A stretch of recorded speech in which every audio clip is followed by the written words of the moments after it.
কোনো রকম গ্যাস ও ওভেনের ঝামেলা ছাড়াই আজকে বানিয়ে নেব ধনিয়া পুদিনার চাটনি। আমি এখানে নিয়ে নিয়েছি ধনে পাতা, পুদিনা পাতা, 4-5 কোয়া রসুন, পাতিলেবু এবং তেঁতুল গোলা জল।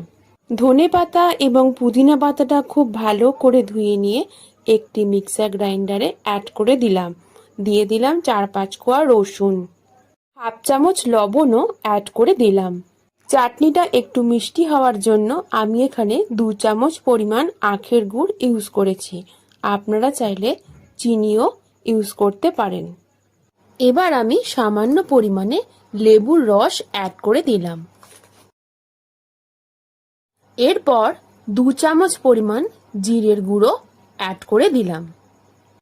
সবশেষে তেঁতুলের জলটাও অ্যাড করে প্রত্যেকটি উপকরণ খুব ভালো করে মিক্সার গ্রাইন্ডারে ব্লেন্ড করে নেব।